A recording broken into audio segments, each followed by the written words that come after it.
사도신경으로 신앙 고백하시겠습니다.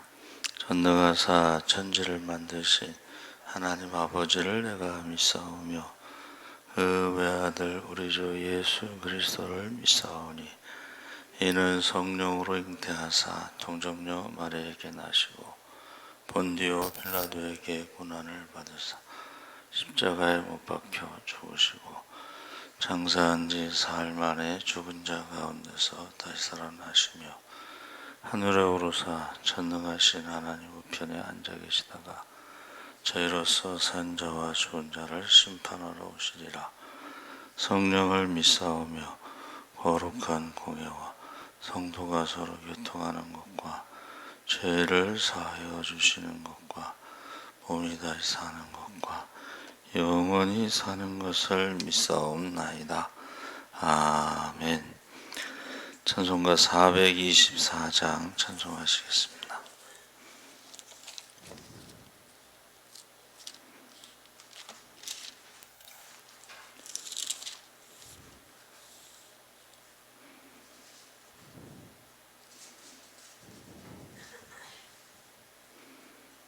찬송가 424장 찬송하시겠습니다. 아버지여 나의 마음을 말아주관하시고 완악하고 교만한 것 병케하여 주소서. 온유하고 겸손하여 화평하게 하시고 망령되고 악한 일을 물리치게 하소서. 하나님의 은총 속에 나를 보호하시고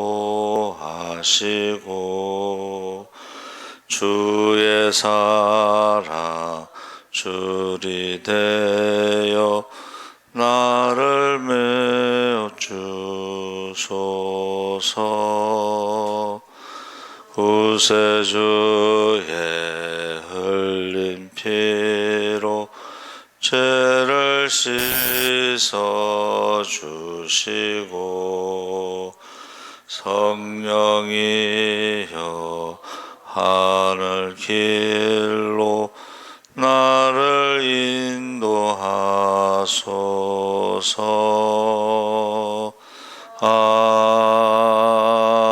아멘. 하나님 말씀은 출애굽기 23장 1절에서 9절까지 말씀을 보겠습니다. 116쪽에 있습니다. 116쪽 출애굽기 23장 1절에서 9절까지 우리 다 같이 읽겠습니다. 너는 거짓된 풍설을 퍼뜨리지 말며 악인과 연합하여 위증하는 증인이 되지 말며 다수를 따라 악을 행하지 말며 송사의 다수를 따라 부당한 증언을 하지 말며 가난한 자의 송사라고 해서 편벽되이 두둔하지 말지니라. 내가 만일 내 원수의 길 잃은 소나 나귀를 보거든 반드시 그 사람에게로 돌릴지며 내가 만일 너를 미워하는 자의 나귀가 짐을 싣고 엎드려 짐을 보거든 그것을 버려두지 말고 그것을 도와 그 짐을 부릴지니라. 너는 가난한 자의 송사라고 정의를 굽게 하지 말며 거짓 일을 멀리하며 무죄한 자와 의로운 자를 죽이지 말라. 나는 악인을 의롭다 하지 아니하겠노라. 너는 뇌물을 받지 말라. 뇌물은 밝은 자의 눈을 어둡게 하고 의로운 자의 말을 굽게 하느니라. 너는 이방 나그네를 압제하지 말라. 너희가 애굽 땅에서 나그네 되었었은즉 나그네의 사정을 아느니라. 아멘. 할렐루야. 네, 좋은 아침입니다. 잘 오셨습니다. 감사합니다. 위증하지 말라라는 제목으로 말씀을 나누겠습니다. 10계명을 내려주신 하나님께서 출애굽기 20장 이후에 계속해서 백성이 지켜야 하는 규례를 알려주셨습니다. 오늘 본문은 사회 질서 유지를 위해 살아가면서 기본적으로 지켜야 하는 규례 중에서 특별히 공평에 관한 법을 말씀해 주셨습니다. 그래서 1절 3절에 너는 거짓된 풍설을 퍼뜨리지 말며 악인과 연합하여 위증하는 증인이 되지 말며 다수를 따라 악을 행하지 말며 송사의 다수를 따라 부당한 증언을 하지 말며 가난한 자의 송사라고 해서 편벽되이 두둔하지 말지니라. 그래서 이 하나님께서는 이스라엘 백성이 거짓과 술수가 판을 치는 삶이 아니라 진실하고 정직하게 살아갈 것을 강력하게 명령하셨습니다. 그래서 거짓된 풍설을 퍼뜨리지 말라는 말씀은 상대방의 명예와 재산상의 손해를 끼치기 위해서 유포되는 아무런 근거가 없고 진실성이 결여된 유언비어를 퍼뜨리지 말라는 것이죠. 명예훼손이라는 말이 있죠. 명예훼손. 그래서 이거는 이제 요새요 거짓 뉴스, 가짜 뉴스가 우리가 이제 깜짝 놀라죠. 누가 죽었다고, 근데 안 죽었는데도 죽었다고 그런 뉴스를 만들어요. 근데 왜 그런가 했더니 사람들이 이제 호기심이 있어가지고 그걸 보게 되면 조회수가 많으면 돈을 많이 번대요. 돈을 벌기 위해서 살아있는 사람을 죽었다고, 유명한 사람들을. 근데 이제 그게 개인적으로 고소와 고발을 해야지 수사를 하게 돼 있대요. 고소하지 않고 고발하지 않으면 법적인 근거가 없다고. 근데 세상 법은 그렇지만 하나님 나라의 법은 거짓말해서 상대방에게 피해를 입히면 그것은 심판의 대상이 되는 거죠. 그래서 아무런 근거 없이 진실성이 결여된 유언비어를 퍼뜨리지 말라. 상대방에게 치명상을 입히기 위해서 의도적으로 집요하게 악한 소문을 전파하고 그릇된 여론을 형성해가는 일은 우리가 선거 때 보면 나쁜 그런 부정적인 고의로 그런 것을 퍼뜨리는데, 그게 이제 재판을 하게 돼도 선거가 끝난 다음에 재판이 결과가 나오잖아요. 그래서 사람들이 그 거짓에 그렇게 속을 수가 있습니다. 그래서 우리가 물리적으로 폭력을 사용해서 상대방의 신체나 생명에 직접적인 피해를 입히지 않는다 할지라도 상대방의 그 마음에 깊은 상처를 남기게 되는 것입니다. 또 인격과 지위와 재산상의 큰 피해를 안긴다는 것은 아주 사악한 폭력. 그러니까 사람을 죽이는 것보다 더 나쁜 게 그 사람에 대해서 명예를 실추시키고 그것이 아무리 아니라고 해도 이게 사람들이 변명으로 생각하고 그것을 믿지 않는다는 거예요. 사람들은 거짓말을 더 빨리 믿는다는 거예요. 소문이 있잖아요. 소문도 나쁜 소문은 좋은 소문보다 3배 더 빨리 퍼뜨려진다는 거예요. 그래서 참 나중에 그냥 아니라고 밝혀져도 그거를 사람들이 모른다는 거예요. 그래서 특히 이제 정치인들이 그런 일을 많이 하죠. 선거철에. 그래서 처음부터 상대방을 해롭게 하고 큰 공경에 빠뜨리기 위해서 거듭 거짓 증거를 해서는 안 된다는 것입니다. 그래서 신앙 안에서 하나님과 바른 관계를 맺어가지 않으면 세속적인 가치관에 이끌려서 죄악의 물결에 쉽게 휩쓸리게 됩니다. 인간의 본성이 유혹 앞에서 나약한 존재이기 때문입니다. 그러니까는 이 죄악을 도모하는 군중 심리에 휘말리지 않을 방법은 오직 우리가 하나님의 전신갑주 완전 무장을 해야 돼. 머리부터 발끝까지 완전 무장을 하지 않으면 우리가 다수의 여론에 휩쓸리게 되고 불의에 굴복하게 되고 공정한 판결을 내릴 수 없습니다. 그래서 요즘 나오는 것들이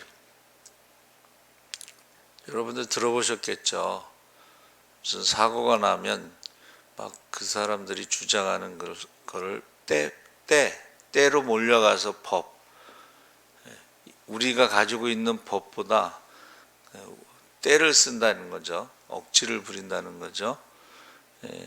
그래서 그게 지금 여론이 좀 부정적으로, 아니 무조건 때를 쓰면 그냥 자기들 마음대로 할 수 있느냐, 이제 이런 여론이 지금 안 좋게 돌고 있습니다. 그래서 우리가 약한 사람을 돌보는 것도 중요하지만 가난하다고 해서 그 사람들의 재판에 대해서 이렇게 법을 어기면 안 된다, 이제 그런 게 성경에 나와 있습니다. 4절 5절에 내가 만일 내 원수의 길 잃은 소나 나귀를 보거든 반드시 그 사람의 길에 돌리지며 내가 만일 너를 미워하는 자의 나귀가 짐을 싣고 엎드려 짐을 보거든 그것을 버려두지 말고 그것을 도와 그 짐을 부릴지니라. 여기서 이제 원수라 할지라도 문제가 생기면 그것을 어려움을 도와주라는 거죠. 하나님께서 원수를 사랑하라 했을 때 이게 말과 혀로만 사랑하는 것이 아니라 행함과 진실함으로 사랑할 때에 도와주라는 거예요. 나하고 관계는 안 좋을지 몰라도 원수에게 도움이 필요할 때는, 내가 도와줄 수 있을 때는 도와주라고 말씀하시는 것입니다. 그래서 이 어떤 나와의 관계나 감정과 상관없이 어려운 사람을 도와주라고 지금 말씀하고 있습니다. 그래서 너희를 핍박하는 자를 축복하라. 축복하고 저주하지 말라. 아무에게도 악을 악으로 갚지 말고 모든 사람 앞에서 선한 일을 도모하라. 내 원수가 줄이거든 먹이고 목마르거든 마시게 하라. 그리함으로 내가 숯불을 그 머리에 쌓아 놓으리라. 악에게 지지 말고 선으로 악을 이기라. 로마서 12장 14절에서 21절 말씀 중에 있습니다. 6절 9절에 너는 가난한 자의 송사라고 정의를 굽게 하지 말며 거짓 일을 멀리하며 무죄한 자의 의로운 자를 죽이지 말라. 무죄한 자와 의로운 자를 죽이지 말라. 나는 악인을 의롭다 하지 아니하겠노라. 너는 뇌물을 받지 말라. 뇌물은 밝은 자의 눈을 어둡게 하고 의로운 자의 말을 굽게 하느니라. 너는 이방 나그네를 압제하지 말라. 너희가 애굽 땅에서 나그네 되었었은즉 나그네의 사정을 아느니라. 그래서 지금 여기서 뇌물의 문제가 있는데 이 현실 사회에서는 이게 너무 많죠. 그래서 무죄 판결을 내리는데 누가 봐도 그건 무죄가 아닌데 무죄 판결을 내리는 경우가 있습니다. 그래서 재판관은 뇌물을 받지 말고 공정히 판결해야 되고, 가난한 사람의 송사하고 부당하게 판결하지 말아야 되고, 거짓 일을 멀리하고 무죄한 자와 의로운 자를 죽이지 말아야 된다 했을 때에, 이것이 현실에서 있기 때문에 하나님께서 이것을 하지 말라고 말씀하신 거죠. 그래서 모든 사람은 하나님의 법 앞에서 평등해야 한다.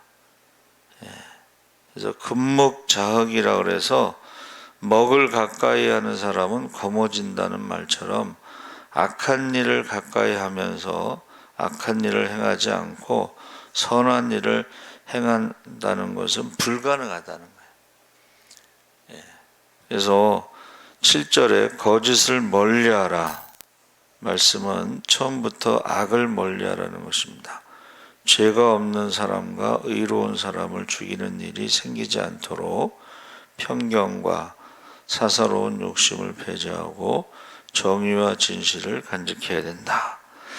하나님께서는 악인을 의롭다 하지 않으시기 때문에 성경이 이야기하는 악인은 세상의 윤리 기준에 미달하는 사람을 말한다기보다는 거룩하고 공의로우신 하나님과 멀어진 사람을 악인이라고 부르는 거예요.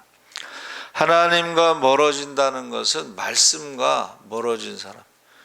우리가 예수 믿는다고 하면서, 하나님을 믿는다고 하면서 말씀과 멀어진, 말씀과 상관없이 그렇게 살아가는 것을 악인이다 이렇게 표현합니다.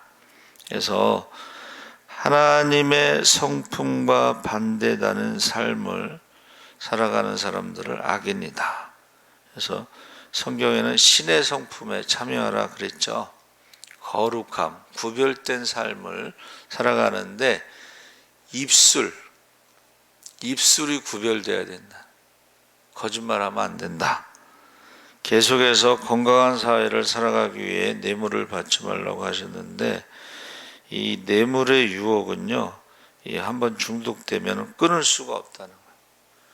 계속 받게 돼. 여러분 이번에 터키 그거 뉴스 보시죠? 공무원들이 뇌물을 받고 이게 부정 시공 건축을 부정적으로 해서 다 무너졌죠. 또 어느 지역은 한 건물이 하나도 무너지지 않고 한 사람도 죽지 않았어요. 거기는 철저하게 법대로 공사를 했기 때문에 그렇다는 거예요. 그러니까 우리가 이 거짓되고 뇌물받고 이런 거는 대가를 치르게 돼 있습니다. 대가를 치르게 돼 있어요. 사회 질서를 유지하기 위해 살아가면서 기본적으로 지켜야 하는 규례 중에 마지막으로 이방 나그네를 압제하지 말라. 왜 압제하지 말라는 거예요? 너희가 나그네 되었을 때를 잊어버리지 말라는 거예요. 가난한 사람을 너희 축제 때 가난한 사람들을 초청하고 선물도 주고 뭐 이런 것들이 너희가 가난했을 때에 하나님의 은혜를 잊지 말라는 것입니다. 그래서 나그네를 압제하지 말라, 소외시키지 말라 이렇게 말씀하고 있습니다. 그래서 성경은요, 그 가난한 사람에 대한 그런 법이 많은데 가난하다고 해서 재판을 그렇게 잘못하면 안 된다 이제 그런 말도 나오는 거죠. 그래서 성경에 침묵하는 것도 죄죠. 위증도 죄지만 목격자가 말을 안 해서 그 사람이 억울하게 누명을 쓰는 것도 죄입니다. 그래서 우리가 코로나 시대에 많이 나온 말 중에 하나가 이 벙어리개, 교회가 벙어리개가 돼서 거짓에 대해서 침묵하고 있으면 그건 죄라는 거예요. 그러니까 이제 많은 사람들이 왜 교회가 사회에 대해서 말하냐, 뭐 정치에 대해서 말하냐, 뭐 이런 사람도 있는데 성경은 선지자들이 죄를 고발할 때 왕들의 잘못에 대해서 고발하잖아요. 그러니까는 잘못 알고 있는 거예요. 벙어리 개라고 하는 말이 나오죠. 선지자들이 왜 죄에 대해서 지적하지 않냐? 침묵은 죄다. 이렇게 말하고 있는데 성경을 모르거나 성경을 읽지 않거나 알아도 모른 척 하거나, 그래서 교회가 잘못했습니다. 그게 굉장히 세상 사람들이 듣기 좋은 말일지 모르지만 교회가 무슨 코로나의 원산지도 아니고 그렇게 말하면 안 된다는 것입니다. 그래서 위증이라는 말이요, 하마스라고 그랬는데 이게 폭력이란 뜻이에요. 위증을 해서 상대방이 어떤 잘못된 판결을 받으면 똑같이 그 사람도 벌을 받아야 돼. 내가 거짓말해서 저 사람이 죽었어, 사형 선고를 받았어, 그러면 그 사람도 사형을 시켜야 된다는 게 성경의 법이에요. 그러니까 우리가 파수꾼의 사명을 다해서 때를 얻든지 못 얻든지 복음을 전하지 않으면 그 핏값을 우리 손에서 찾으신다고 그랬잖아요. 침묵도 죄고 위증도 죄입니다, 하나님 앞에서. 그래서 하나님께서는 우리의 말하는 것을 가지고 심판하시고 열매를 가지고 심판하신다 그랬습니다. 그래서 이 위증이라는 하마스가요, 폭력이에요, 폭력. 이것을 이제 세상 사람들은 언어 폭력이다 이렇게 써요. 그러니까 이 한 대 때려서 멍든 거는 시간이 지나면 이제 괜찮아지지만, 이게 언어 폭력은요, 가정에서부터 시작돼서 어려서부터 언어 폭력을 당한 사람은 그 상처가 평생 갑니다.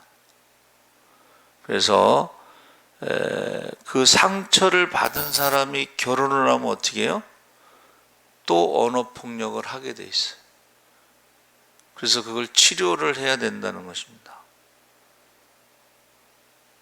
그래서 어려서부터 이 언어 폭력에 상처받은 사람들은 결혼해서 또 배우자나 자녀들에게 상처를 주는 거예요.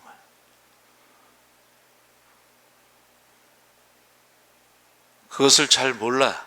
왜?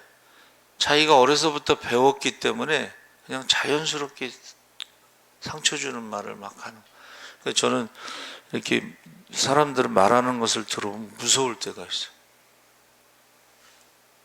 하나님에 대한 두려움이 없는 사람들이 언어폭력으로 그 말하는 것을 보면 저 사람은 하나님을 두려워하지 않는구나, 그런 느낌이 확 들어요. 그래서 이 위증이라는 말이요, 사람이 만들어내는 거예요. 없는 거를 있다고 만들어내는 거예요. 거짓말하는 것입니다. 그래서 우리가 모든 악은 입에서 나온다. 예수님께서 뭐라고 말씀하셨어요? 입으로 들어가는 것이 우리를 더럽게 하는 것이 아니고 입에서 나오는 것이 우리를 더럽게 한다. 그래서 그 어떤 심리학자가 뭐라 그랬냐면, 자기가 말하는 것을 녹음해서 한번 들어보라는 거예요. 막 섬찟한 단어들을 막 사용하는 거예요. 섬찟한 단어들을, 듣기만 해도 무서운 단어들을. 근데 그것을 하나님께서 심판의 기준으로 삼는다는 거예요. 그래서 할 수만 있으면 소금을 치듯이 은혜로운 말을 해라. 그래서 어떤 분이요, 소금이요, 우리 몸에서 작용하는 건 3,000가지가 넘는데 말을 소금 치듯이 은혜롭게 하라. 할렐루야. 그러니까는 하나님의 말씀하시는 것처럼 해라. 성경에 하나님은 거짓말하지 않는다고 그랬잖아요. 그렇죠? 그러니까 저와 여러분이 그 다른 사람 말을 듣고 막 옮기는 것도 그게 죄입니다, 여러분. 사실이 아닌 거를 듣고 한쪽 말만 듣고 막 옮기는 것도 죄예요. 그래서 항상 양쪽 말을 들어봐야 되는데 양쪽 말이 다를 경우는 그거는 보류를 해야 돼. 말하면 안 돼. 그거는 확인되지 않은 거기 때문에 그래서 항상 말을 우리가 조심해야 된다 하는 것입니다. 살아계신 하나님 아버지 감사합니다. 이제 위증하지 말라. 재판에 대해서 하나님께서 말씀하시면서 뇌물을 받지 말라. 또 가난하다고 그래서 재판을 붙게 하지 말라 말씀하셨습니다. 이제 우리가 침묵하는 것도 죄고 벙어리개가 되는 것도 죄고 하나님 앞에 가서 모두 우리가 말하는 대로 심판하신다고 했습니다. 두렵고 떨림으로 하나님이 말씀하시는 것처럼 말하게 하시고 소금을 치듯이 은혜롭게 말할 수 있게 하여 주시옵소서. 그 중에서도 우리가 정직하게 하여 주시옵소서.